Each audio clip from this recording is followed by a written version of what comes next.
I don't agree with players paying for fans to travel. I just don't. I think it's a bad idea. You're putting a president in. So what you're going to do every time you have a hammering, you're going to, the players are going to, fork out for players. No. So if you win 6-0, can you charge more? Can you say we get a bonus? I didn't like it, and there's a number of reasons as well. If the players, I say what I would have said. If the players before the game said, look, our fans have been watching us, we've not been good of late, let's us get together before the game and we'll sort out the fans before they go, and instead of announcing it after the defeat, why don't you do it? Noel Quinn did this with Sunderland.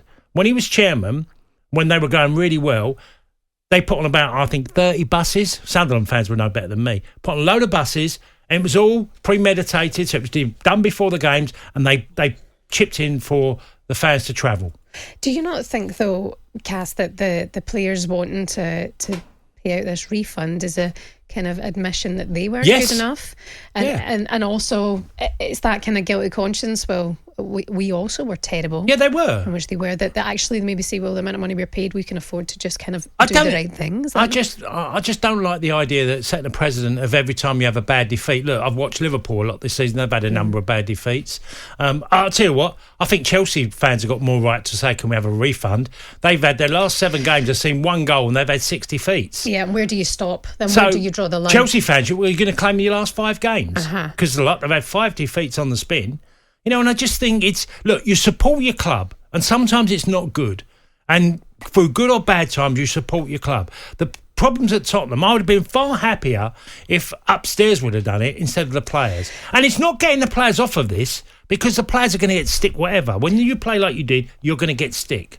I like your take on this, I have to say. Do you think it's the new era of footballers? There's social media. I've just in Sky News at the moment, there's the Aston Villa game in the WSL against Manchester United last night.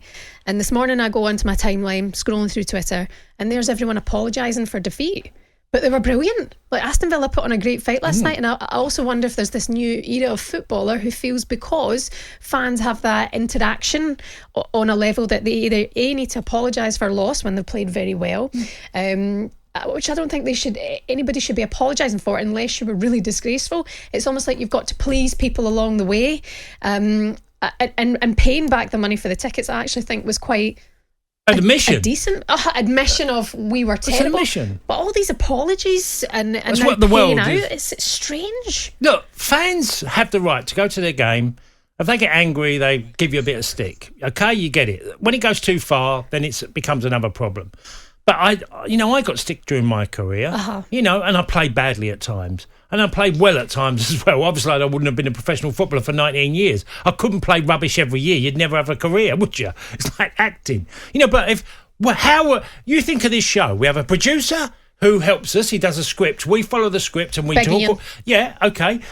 We're being led by producer Ian, okay? Who's not very good, so this is why. No, but you know what I mean, Shebahn? Yeah. So when I talk about the manager, and yes, they were bad, but I felt like it was a team that had absolutely no idea about what it was doing, and players need information to make them play better and help them. Players can go on the pitch and make decisions when you're experienced enough, but I would say the same at Chelsea. Chelsea have been awful to watch, been far worse to watch than Tottenham. Should they refund their last 5 games? Because they've got more right than Tottenham fans to ask for a refund.